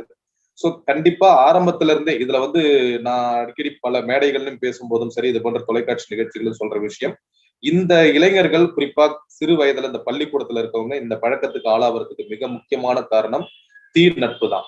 அதனாலதான் வள்ளுவர் கூட பாத்தீங்கன்னா கிட்டத்தட்ட 133 அதிகாரங்கள் எழுதின வள்ளுவர் நட்புக்காக 5 அதிகாரங்களை வச்சார். அதுல இருந்தே அந்த நட்பு எந்த அளவுக்கு முக்கியன்றதை நம்ம தெரிஞ்சுக்கலாம். நட்பு, நட்பாராய்தல், தீ நட்பு, கூடா நட்பு, பழமை என்று 5 அதிகாரங்களை வச்சிருக்காரு. அந்த அளவுக்கு இந்த நட்பு என்பது மிக மிக முக்கியம். உன்னுடைய நண்பனை சொல் உன்னை சொல்கிறேன்ட்டு ஒரு பிரெஞ்சு பழமொழியா இருக்கு. Friendship is a garden where love grows, Spanish பழமொழி ஒண்ணு இருக்கு. ஸோ அந்த அடிப்படையில இந்த நட்பு தான் மிக மிக முக்கியமான ஒரு பங்களிப்பு கொடுக்குது. நம்ம வாழ்க்கையில யாரை தேர்ந்தெடுக்கிறோம், சேரிடம் அறிந்து சேர்ந்து நம்ம அப்பை பாட்டி கூட சொல்லியிருக்காங்க. ஸோ அப்படிலாம் பார்க்கும்போது நம்மளுடைய நண்பர்கள் வட்டாரத்தை நம்ம தேர்ந்தெடுக்கிறது என்பது மிக மிக முக்கியம். அதுதான் இளைஞர்களுக்கு நான் சொல்ற முதல் விஷயமா இந்த பதிவு செய்யறேன். ஏன்னா பெரும்பாலும் எங்களுடைய ஆராய்ச்சியில நாங்க கண்டுபிடிச்ச விஷயம் என்னன்னா, இந்த பழக்கத்துக்கு அடிமையாகிறவங்க எல்லாருமே இது போன்ற தீய நட்பு தான். இந்த ஸ்கூல்ல படிக்கிற பசங்க, ஏற்கனவே புகைப்பழக்கம் உள்ளவங்க, நீ ஒரு தடவை அதை பிடிச்சி பாரு எப்படி இருக்குன்றப்ப கொஞ்சம் கொஞ்சமா அவங்க அதுக்கு அடிமையாயிடுறாங்க. அதனாலதான் நாங்க பல முகாம்களை கூட நான் சொல்லுவேன், நோ அப்படின்னு, not even A single puff அப்படின்றது அதோடைய அர்த்தம். ஒரு சிகரெட் கூட தொட்டுடக்கூடாது வாழ்க்கையில அப்படின்றத ஒரு உறுதியான லட்சியமா வச்சுக்கணும். ஏன்னா ஒரு தடவை அதை தொட்டுட்டா நிச்சயமா அந்த பழக்கத்துக்கு அவங்க அடிமையாகிறது உறுதி. ஒருவேளை அவங்க அது அடிமையாயிட்டாங்கன்னா அவங்களை மீட்டெடுக்கிறது மிக கடினமான காரியமா இருக்கும். அதுக்கு நான் முன்னாடியே சொன்ன அந்த நிக்கோட்டினுடைய அந்த கிரேவிங்ஸ், அந்த நிக்கோட்டினுடைய அந்த அடிமைப்படுத்தும் பழக்கம். அதனால முதல் அடிப்படை தகுதி, அடிப்படையான விஷயம் இளைஞர்கள் கண்டுபிடிக்கணும், கடைபிடிக்க வேண்டியதுன்னு நான் சொல்ல வர்றது, நல்ல நட்பை தேர்ந்தெடுக்கணும் ஒண்ணு. ரெண்டாவது, சில நல்ல போதை பழக்கங்களுக்கு அடிமையாவது தவறு இல்லை. உதாரணத்துக்கு நல்ல புத்தகங்கள் படிப்பது, அதுவும் ஒரு போதை தான். நல்ல நண்பர்களோடு மனம் விட்டு பேசுவது, அதுவும் ஒரு போதை தான். நல்ல திரைப்படங்கள் பார்ப்பது, அதுவும் ஒரு போதை தான். யாருக்கும் எந்த விதமான கெடுதலையும் தராத போதை. நல்ல இசை கேட்பது, இறை ஆலயங்களுக்கு சென்று அவ்வப்போது வழிபடுவது, நல்ல நிகழ்ச்சிகளில் அடிக்கடி பங்கெடுப்பது, இது மாதிரியான நல்ல போதைகளை தரக்கூடிய விஷயங்கள், அதுவும் ஒரு விதமான போதையை தரும். ஆனால் இந்த உடலுக்கோ மனதுக்கோ சமூகத்துக்கோ எந்த பாதிப்பையும் ஏற்படுத்தாத போதைகள். இந்த மாதிரி போதை பழக்கத்துக்கு இந்த இளைஞர்கள் அதுக்கு தானாவே போய் அவங்க அதுக்கு அடிமை ஆகிடணும். நிறைய புக்ஸ் படிக்கணும், நிறைய சமூக சேவைகள் செய்யற அந்த இயக்கங்களோட தொடர்பு வச்சுக்கணும், நிறைய நல்ல நண்பர்களோட பழக ஆரம்பிக்கணும், நல்ல தலைவர்களுடைய வரலாற்று புத்தகங்களை படிச்சு அதன்படி நடக்கணும். இப்படி பண்ணும்போது இந்த தீய பழக்கங்கள் இருந்து, அதனால்தான் வள்ளுவர் அதையும் சொல்லியிருக்காரு, அல்லவை தேய அறம் பெருகும், நல்லவை நாடி செய்யணும் அப்படின்னு சொல்லியிருக்காரு. சோ ஆட்டோமேட்டிக்கா நீங்க நல்லது செய்யணும்னா நல்லது செய்யணும்ன்ற அவசியம் இல்லை, கெட்டது செய்யாம இருந்தாலே ஆட்டோமேட்டிக்கா நீங்க நல்லது செய்ய போயிடுவீங்க. சோ அல்லவை தேய அறம் பெருகும் அப்படின்றது அதோடைய கான்செப்ட். இந்த மாதிரி கான்செப்ட் எல்லாம் நம்ம தமிழ்ல எவ்வளவோ சொல்லியிருக்காங்க. அதனால தமிழை முதல்ல நம்ம நல்லா படிக்க ஆரம்பிச்சாலே முதல்ல இந்த இளைஞர்கள்லாம் இந்த மாதிரி பழக்கங்கள்ல இருந்து விடுபடுறதுக்கு மிகப்பெரிய ஒரு வாய்ப்பா அமையும். இது என்னுடைய 2வது கருத்து. 3வது, இந்த மாதிரியான ஒரு விழிப்புணர்வை அவங்க உள்ள வாங்கிட்டு, ஒருவேளை இந்த பழக்கத்துக்கு ஆளாயிருந்தா கூட அதுல இருந்து எப்படியாவது ஏதாவது ஒரு அடிப்படையில மருத்துவருடைய ஆலோசனையின் அடிப்படையிலயோ அல்லது எங்களை போன்ற இயக்கங்களின் உதவியோடையோ அதுல இருந்து முதல்ல மீண்டு இந்த ஒரு விஷயத்தை உலகமெங்கும் பரப்பக்கூடிய அந்த வகையில அவங்க அதுல இணைஞ்சு பணியாற்றணும்ன்றது என்னுடைய ஒரு தனிப்பட்ட ஒரு வேண்டுகோளாகவும் இந்த நேரத்தில் வைக்கிறேன். இந்த 3 தான் இளைஞர்கள்ட்ட இருந்து நம்ம எதிர்பார்க்கிறோம். இப்படிப்பட்ட ஒரு இளைஞர்கள் நம்ம அமைஞ்சாங்கன்னா நிச்சயமா நம்ம சுவாமி விவேகானந்தர் சொன்ன மாதிரி ஒரு 10 இளைஞர்களை தாருங்கள் இந்த இந்தியாவை மாற்றி காட்டுகிறேன்ற மாதிரி நிச்சயமா ஒரு புகையிலை இல்லாத சமுதாயத்தை நம்மால படைக்க முடியும்.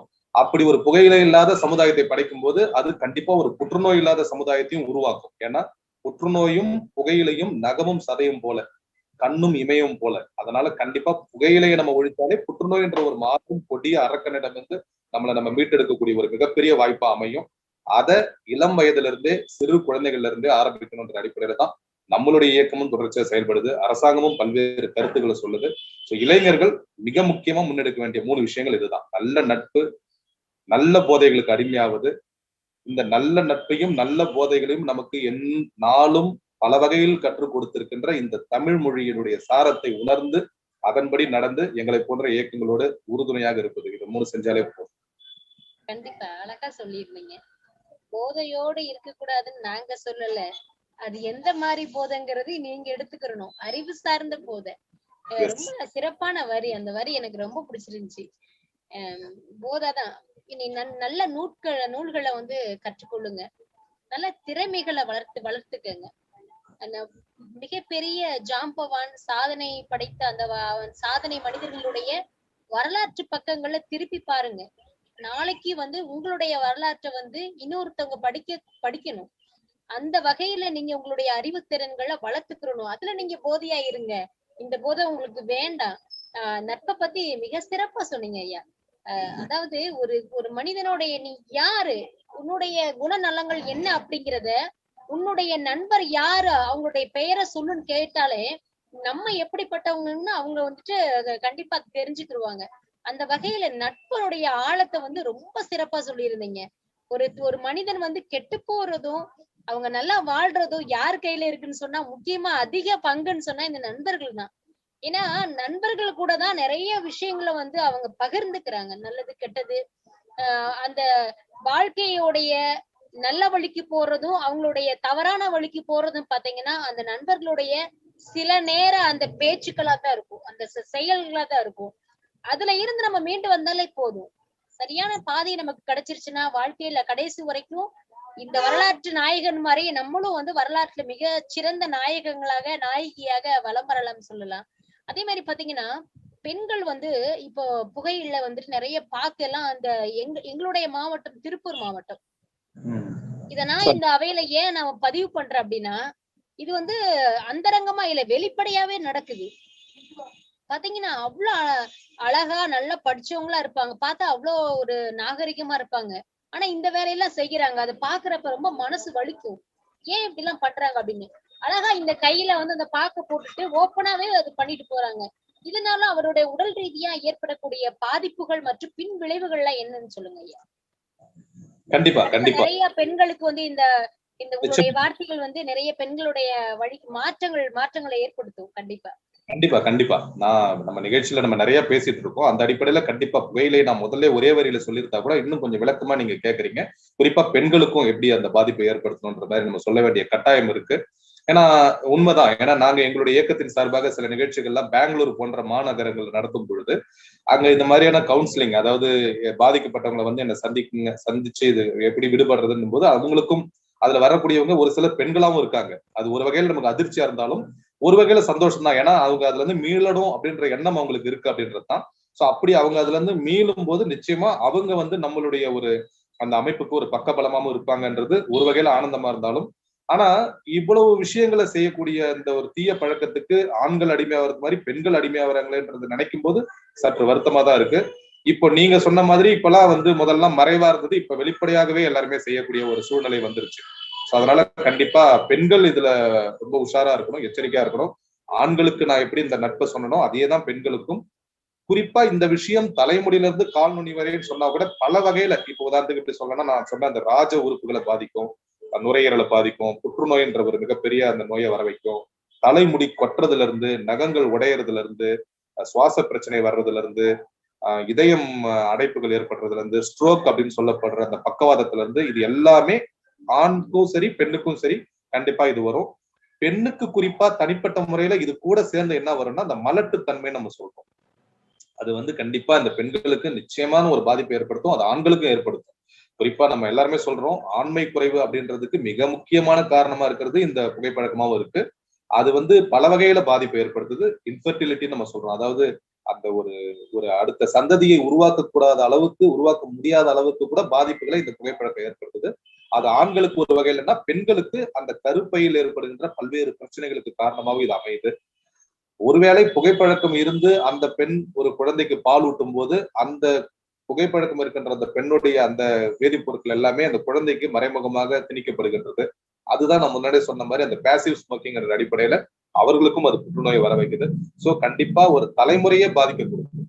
சோ நம்ம தந்தை பெரியார் அவர்கள் மிக அழகா சொல்லியிருப்பாங்க, ஒரு ஆண் கல்வி பெற்றால் அவனுக்கு மட்டும்தான் அது ஒரு நல்லதை கொடுக்கும். ஆனா ஒரு பெண் கல்வி பெற்றால் அந்த குடும்பத்துக்கே அது ஒரு வாழ்வை கொடுக்கும். அந்த மாதிரி இந்த தீய பழக்கத்துக்கு அது பொருந்தும். ஒரு ஆண் பாதிக்கப்பட்டால் அது அவனை மட்டும்தான் பாதிக்கும், அவனை நம்பி இருக்க அந்த குடும்பத்தை வேணா அது பாதிக்கலாம் பொருளாதார ரீதியா. ஆனா ஒரு பெண்ணுக்கு இந்த பாதிப்பு வந்ததுன்னா அது அந்த அடுத்த தலைமுறையே பாதிக்கும், அதன் மூலமாக இந்த சமுதாயத்தையே அது பாதிக்கும். அதனால ஆண்களை விட பெண்கள் இந்த வகையில ரொம்ப உஷாராவும் எச்சரிக்கையாவும் இருக்கணும். நிச்சயமாக அது மாதிரி தொடவே கூடாது.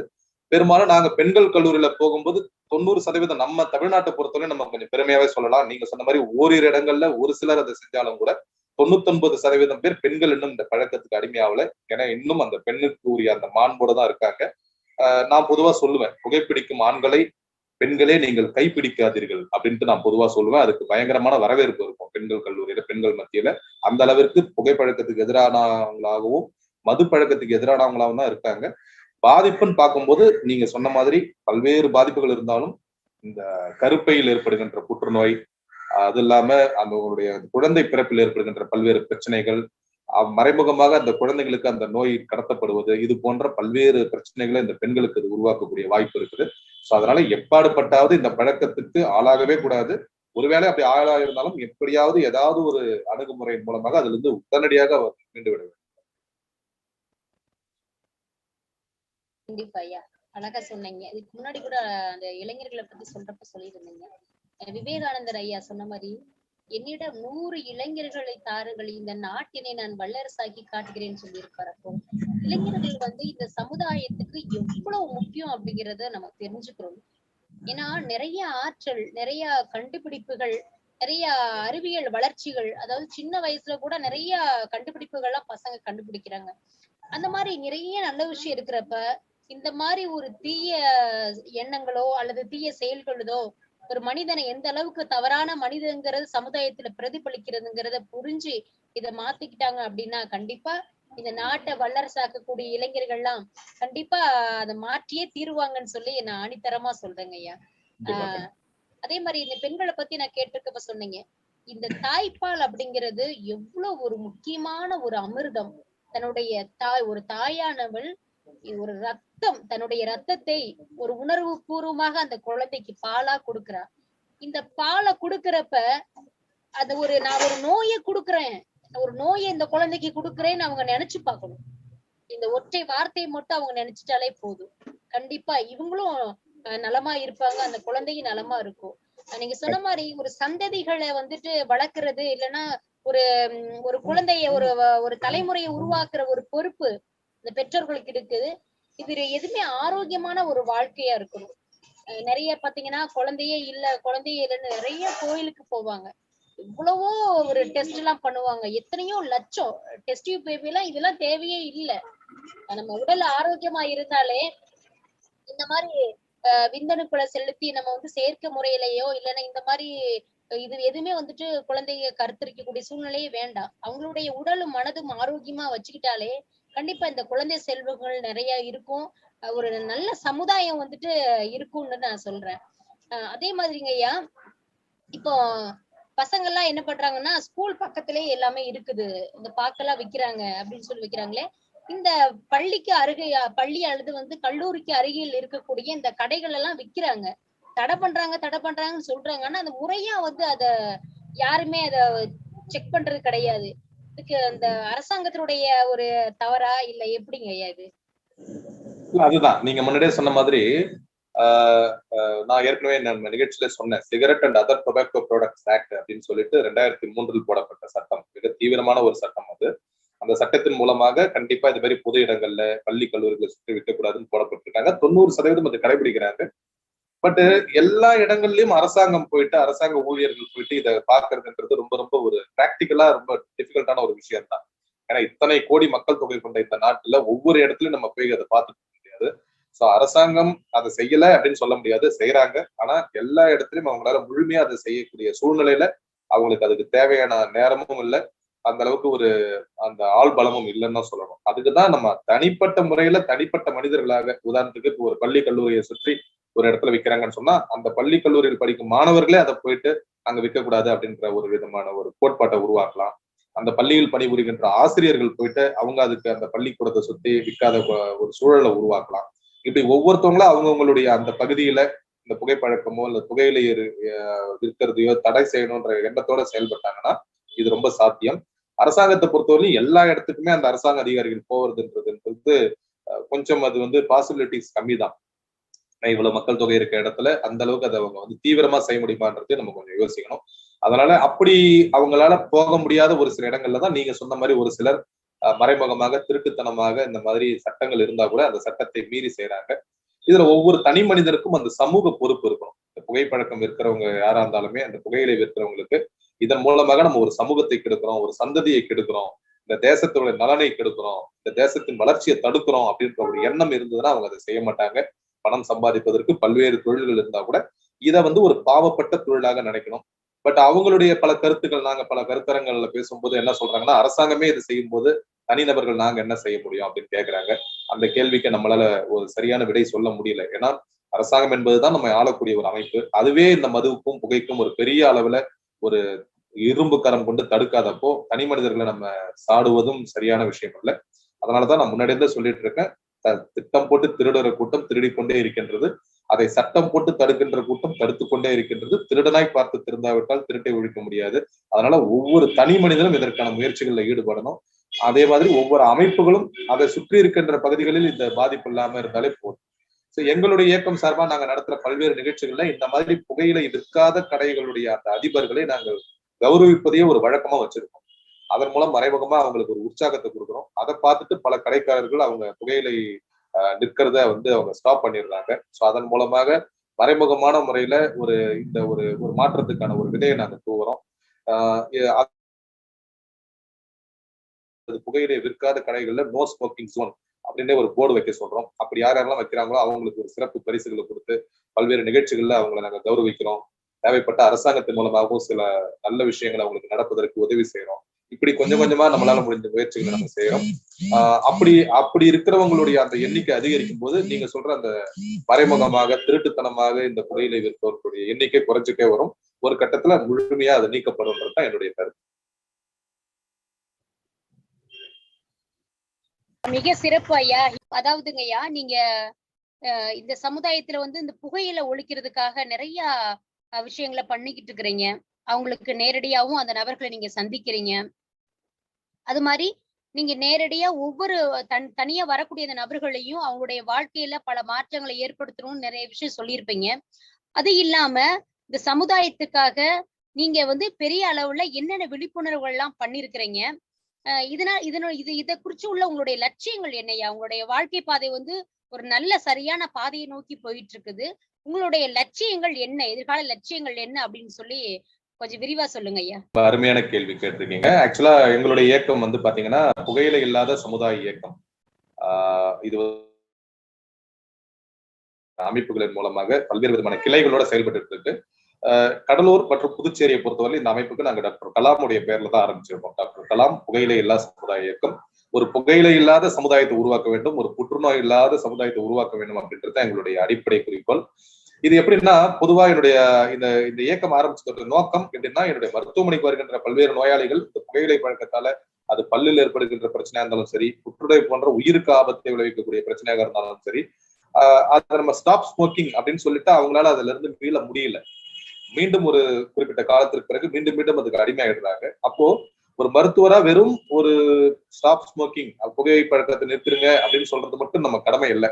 அதை தாண்டி அதற்குரிய வழிமுறைகளையும் அவங்களுக்கு கொஞ்சம் நம்ம நேரத்தை ஒதுக்கி செய்யணும் அப்படின்ற அடிப்படையில உருவாக்கப்பட்ட இயக்கம் தான் இது. அப்படி நம்ம ஒவ்வொருத்தவங்களா போயிட்டு நம்ம மருத்துவமனைக்கு வர்றவங்க ரீச் பண்ணவங்களுக்கு சில வழிமுறைகளை சொல்லி மீண்டவங்க எல்லாம் இதுல ஒரு அமைப்பா இணைஞ்சு அவங்களுடைய ஒரு வேண்டுகோளுக்கு இணங்க உருவாக்கப்பட்ட ஒரு மாபெரும் இயக்கமாக இப்போது நடைபெற்று கொண்டிருக்கின்ற இயக்கம் தான் எங்களுடைய புகையிலை இல்லா சமுதாய இயக்கம். புகையிலை இல்லாத சமுதாயத்தை உருவாக்க வேண்டும். டொபாக்கோ ஃப்ரீ சொசைட்டி மூவ்மெண்ட் நம்ம ஆங்கிலத்துல சொல்றோம். பதிவு செய்யப்பட்ட அரசாங்கத்தால் அங்கீகரிக்கப்பட்ட ஒரு அமைப்பா இது செயல்படுது கடந்த 10 ஆண்டுகளா. இதன் மூலமாக பல பேரை நாங்க கிட்டத்தட்ட ஒரு 5000 பேருக்கு மேல இந்த புகைப்பழக்கத்துல இருந்து பள்ளி கல்லூரிகள்ல பல முகாம்களை நடத்தி ஆரம்ப நிலையில கண்டறிஞ்சு பல குழந்தைகள் எல்லாம் மீட்டு எடுத்திருக்கோம். அது ஒரு ஆத்ம திருப்தியை கொடுக்குது. ஏறக்குறைய 2000 பேருக்கு மேல கேன்சர் பேஷண்ட்ஸ், அதாவது ஆரம்ப கட்டத்துல இருக்கிற அந்த கேன்சர் பேஷண்ட்ஸ் நாங்க ஃபர்ஸ்ட் ஸ்டேஜ்ல, ஏன்னா புற்றுநோயில நிறைய நிலைகள் இருக்கு, 4 நிலைகள் பொதுவா நம்ம சொல்லுவோம் அறிவியல் ரீதியா. சுருக்கமா சொல்லணும்னா அந்த முதல் 2 நிலைகள்ல கண்டுபிடிச்சா அவங்களோட உயிரை காப்பாத்துறது கொஞ்சம் எளிமையா இருக்கும். இறுதி கட்டங்களுக்கு போகும்போது அவங்க உயிரை நம்ம வந்து காப்பாத்துறது ரொம்ப கடினமான செயலா இருக்கும். அப்படி இருக்கும்போது அந்த ஆரம்ப நிலையில பல்வேறு முகாம் எங்களுக்கு வந்து உதவுது. அப்படி ஒரு ஏறக்குறைய 2000 கண்டறிஞ்சு அவங்க மீட்டெடுத்திருக்கோம். இப்படி புகைப்பழக்கத்திலிருந்து மீட்டெடுக்கப்பட்ட புற்றுநோயின் ஆரம்ப நிலையில் கண்டறியப்பட்ட பல்வேறு நபர்கள் எங்களுடைய இயக்கத்துல உறுப்பினர்களா இணைஞ்சிருக்காங்க. அது கூட உங்களை போன்ற நல்ல அமைப்புகள், பொது அமைப்புகள், பல தன்னார்வ அமைப்புகள், இதுல இருந்து மீட்டெடுக்கப்பட்ட பல்வேறு நண்பர்கள், மருத்துவர்கள், பொறியாளர்கள், படித்தவர்கள், இளைஞர்கள், படிக்காத மேதைகள் என்று பல்வேறு தரப்பினரும் இதற்கு ஆதரவாக இந்த அமைப்பை வலுப்படுத்தி கொண்டு ஒரு இயக்கமாக நாங்கள் நடைபெற்றுக் கொண்டிருக்கின்றோம். இதுக்கு அரசாங்கத்தின் மூலமாக பல்வேறு கருத்தரங்குகள்ல, அது தமிழ்நாடு அரசாங்கம் இருந்தாலும் சரி, புதுவை அரசாங்கம் இருந்தாலும் சரி, செஞ்சுட்டு இருக்கோம். எங்களுடைய தொடர்ச்சியான பல்வேறு விதமான இது சம்பந்தமான ஆய்வறிக்கைகளை நாங்க உலக சுகாதார நிறுவனத்துக்கு தொடர்ச்சியா அனுப்பிட்டு இருக்கோம். அதுல ஒரு சில அறிக்கைகளை அவங்க வியப்போட படிச்சு அதுல இருக்க சில உண்மைகளை எடுத்து பப்ளிஷ் பண்ணியிருக்காங்க. அதாவது அவங்களுடைய அந்த அறிக்கைகள்ல அது பப்ளிஷ் ஆயிருக்கு. இன்னும் இந்த புகைப்பழக்கத்திலிருந்து மீட்டெடுப்பதற்கு மிக எளிய வழிமுறைகளை பற்றி என்னுடைய இயக்கத்தின் சார்பாக என் தலைமையில ஒரு மருத்துவர் குழு சில ஆராய்ச்சிகளும் பண்ணிட்டு இருக்கோம். ஒரு ஒரு ஒரு மருந்து மாதிரியோ ஒரு மாத்திரை மாதிரியோ அதை போட்டுட்டா உடனடியாக அந்த புகைப்பழக்கத்துல இருந்து அவங்க விடுபட்டுருவாங்க. புகையிலை வேண்டாம்னு சொல்லக்கூடிய ஒரு மனநிலையை உருவாக்கணும் அப்படின்ற மாதிரியான சில ஆராய்ச்சி வேலைகளையும் நாங்க செஞ்சுட்டு இருக்கோம். இதன் தொடர்ச்சியா இன்னும் எதிர்காலத்துல நான் முன்னாடியே சொன்ன மாதிரி இந்த கடைகள், வியாபாரம் நிறுவனங்கள் வைத்திருப்பவர்களுக்கு அந்த மாதிரியான எந்த விதமான ஒரு பழக்கமும் இல்லாத அளவுக்கு அந்த பொருட்களை விற்கிறவங்களுக்கு, அந்த பொருட்களை விற்காதவர்களுக்கு ஒரு சன்மானம் கொடுக்கணும், அவர்களுக்கு அரசாங்கத்தின் மூலமாக சில சலுகைகள் வழங்கணும் அப்படின்ற முயற்சிகளை முன்னெடுக்கிறோம். இப்படி பல்வேறு காரியங்களை நாங்க செஞ்சுட்டு வரோம். ஜிப்மர்னு சொல்லப்படுற மிகப்பெரிய ஒரு இன்ஸ்டிடியூஷன், அந்த இன்ஸ்டிடியூஷன்ல இருந்து எங்களுக்கு சில விருதுகள் கொடுக்கப்பட்டிருக்கு.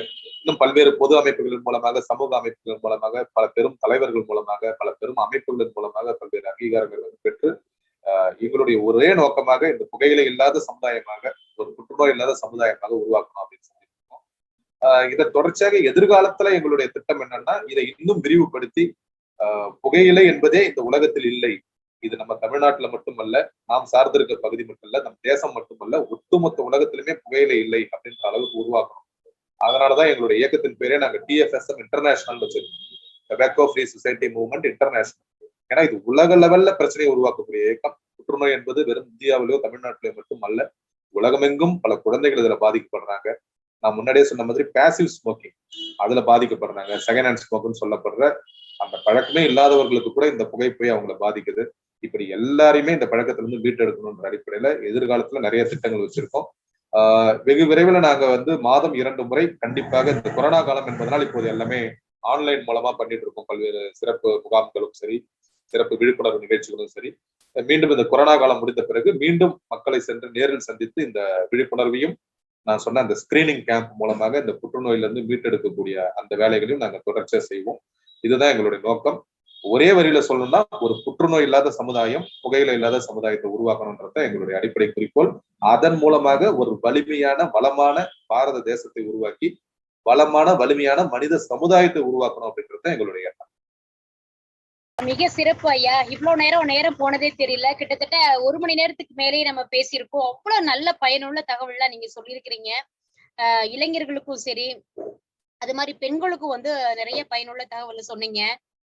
அதாவது ஒரு கர்ப்பம் தரித்த ஒரு பெண், அதாவது பிரசவித்த பெண் தன்னுடைய குழந்தைக்கு கொடுக்கக்கூடிய இந்த தாய்ப்பாலில் இவர்களுக்கு ஏற்பட்டிருக்கின்ற இந்த நோயின் தாக்கம் அந்த குழந்தையை தாக்குகிறது என்று நீங்கள் நேரடியா இந்த பார்த்த விஷயத்த வந்து அழகா நீங்க சொல்லியிருந்தீங்க ஐயா. அதெல்லாம் ரொம்ப வந்துட்டு ஒரு வருத்தமான ஒரு விஷயம்.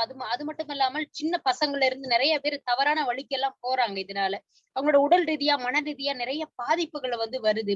கண்டிப்பா இதுல இருந்து விடுபடணும். நல்ல ஒரு சமுதாயத்திலே மாற்றங்கள் வரணும்.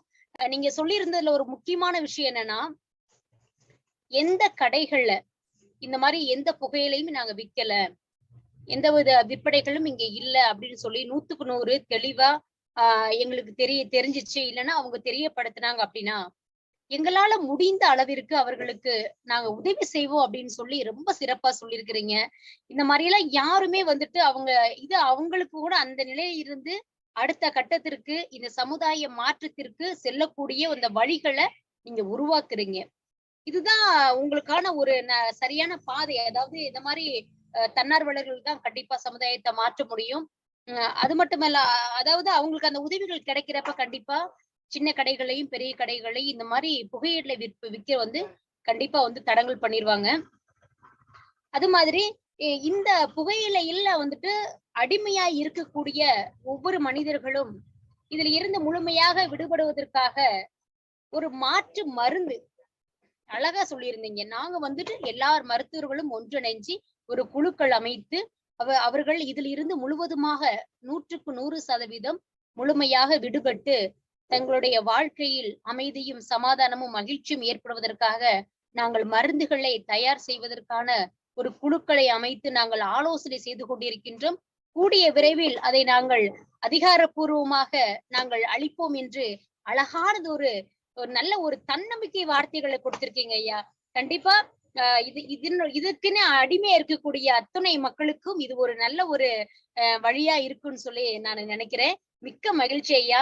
இந்த தென்தமிழ் தொலைக்காட்சியிலே இவ்வளவு நேரம் எங்களுக்காக நீங்கள் செலவு செய்து நல்ல பல தகவல்களை தந்தீர்கள் ஐயா. மிக்க நன்றி. நெஞ்சார்ந்த வாழ்த்துக்களை தெரிவித்துக் கொள்கின்றேன். மிக்க மகிழ்ச்சி. இந்த ஒரு அருமையான வாய்ப்பை எனக்கு கொடுத்த தென்தமிழ் டிவி, தென்தமிழ் பேரவை சேனலுக்கும், இத மிக சிறப்பான இந்த நிகழ்ச்சிகளை தொடர்ச்சியாக நடத்தி கொண்டிருக்கும் செலஸ்டியன் ஐயா அவர்களுக்கும், பர்னபாஸ் அவர்களுக்கும், இந்த நிகழ்ச்சியை அருமையான முறையில் நேர்காணல் செய்த முனைவர் ஆயிஷா அவர்களுக்கும், இந்த நிகழ்ச்சியை தொடர்ச்சியாக பார்த்து கொண்டிருக்கின்ற தென்தமிழ் பேரவையுடைய நேயர்களுக்கும், உலகெங்கும் வாழும் தொப்புள்குடி உறவுகளுக்கும், இளைஞர்களுக்கும், நாளைய வளமான வலிமையான இந்தியாவை நல்லரசாகவும் வல்லரசாகவும் மாற்றுவதற்கு துடிப்போடு காத்து கொண்டிருக்கும், இது போன்ற நிகழ்ச்சிகளை தொடர்ச்சியாக ஆதரித்துக் கொண்டிருக்கும் அத்தனை இளைஞர்களுக்கும், மாணவ மணிகளுக்கும், உலகெங்கும் வாழும் என்னுடைய அன்பு சொந்தங்களுக்கும், என்னுடைய இயக்கத்தின் மூலமாக, என்னுடைய இயக்கத்தின் இதயமாக, என்னுடைய இதயத்தின் இயக்கமாக இந்த புகையிலை இல்லா சமுதாய இயக்கமாக இருந்தாலும் சரி, அகில உலக தமிழ் நண்பர்கள் சமூக இயக்கமாக இருந்தாலும் சரி, என்னுடன் தொடர்ந்து பயணித்துக் கொண்டிருக்கும் அத்தனை ஆளுமைகளுக்கும், அறிஞர்களுக்கும், பொதுநலன் கொண்ட மிக சிறந்த அந்த மனிதர்களுக்கும் என்னுடைய மனப்பூர்வமான வாழ்த்துக்களையும் வணக்கத்தையும் தெரிவித்துக் கொள்கின்றேன். தமிழில் ஒரு வார்த்தை, மிக அருமையான ஒரு பாடல், அதை சொல்லி இந்த நிகழ்ச்சியை நான் இந்த நேர்காணலை நிறைவு செய்கின்றேன். ஔவையார் சொன்ன மிகச்சிறந்த ஒரு பாடல், மூதுரை என்ற அந்த ஒரு இலக்கியத்தில் உள்ள ஒரு பாடல். நல்லாரை காண்பதும் நன்றே, நலமிக்க நல்லார் சொல் கேட்பதும் நன்றே, நல்லாரோடு இறங்கி இருப்பதும் நன்றே என்று நல்லவர்களுடன் நாம் இணங்கி இருக்கும் போது நல்ல சிந்தனைகள் நம் மனதில் ஊற்றெடுக்கும். அதைத்தான் நமது வள்ளுவர் கூட வெள்ளத்தனைய மலர் நட்டு மாந்திரதம் உள்ளத்தனையது உயர்வு என்றார். அந்த அடிப்படையில் நல்ல எண்ணங்களை நினைத்து நல்ல பழக்கங்களை நாம் ஏற்படுத்தி கொண்டு நல்ல நண்பர்களோடு பழகும் போது நிச்சயமாக தீய எண்ணங்களோ, தீய பழக்கங்களோ, தீய சிந்தனைகளோ நம் மனதில் இடம் பிடிக்காது. அந்த அடிப்படையில் நமது முன்னாள் ஜனாதிபதி டாக்டர் அப்துல் கலாம் கூட மிக சிறந்த இந்த பழக்கத்திற்காகவே ஒரு அருமையான கோட், பல்வேறு கருத்துக்களை அவர் சொல்லியிருந்தாலும் கூட, கனவு காணுங்கள் என்று இளைஞர்களுக்கு மனதில் விதையை தூவி இருந்தாலும் கூட, you cannot change your future but you can change your habits and definitely your habits will change your future என்று உன்னுடைய எதிர்காலத்தை நீ மாற்ற முடியாது, ஆனால் உன் பழக்க வழக்கங்களை நீ மாற்றிக்கொள்ளலாம். உன் நல்ல பழக்க வழக்கங்கள் உனக்கு வளமான எதிர்காலத்தை அமைத்துக் கொடுக்கும் என்று நமக்கெல்லாம் வழிகாட்டிய ஒரு மனித புனிதர், தமிழினத்தின் தலைமகன், ஒவ்வொரு இந்தியனின் இதய சிம்மாசனத்தில் அமர்ந்திருக்கும் தங்க மகன், இந்த உலகமே வியந்து பார்த்த ஒரு உன்னதமான மனித பிறவி. அப்படிப்பட்ட அவருடைய வழியில் நடை போட்டு இந்த நாட்டை வல்லரசாகவும் நல்லரசாகவும் மாற்ற வேண்டும் என்று நாம் அனைவரும் சபதம் எடுப்போம் என்று சொல்லி, மீண்டும் ஒரு முறை இந்த நிகழ்ச்சியில் இது போன்ற நல்ல கருத்துக்களை உலகெங்கும் வாழும் தொப்புள்குடி உறவுகளுக்கு பகிர்ந்து கொள்வதற்கு ஒரு வாய்ப்பை கொடுத்த தென்தமிழ் பேரவைக்கும், தென்தமிழ் டிவிக்கும் என்னுடைய சார்பாகவும், என்னுடைய இயக்கத்தின் சார்பாகவும், உலகெங்கும் வாழும் தமிழர்களின் சார்பாகவும் மனப்பூர்வமான நன்றியை சொல்லி விடைபெறுகின்றேன். நன்றி, வணக்கம்.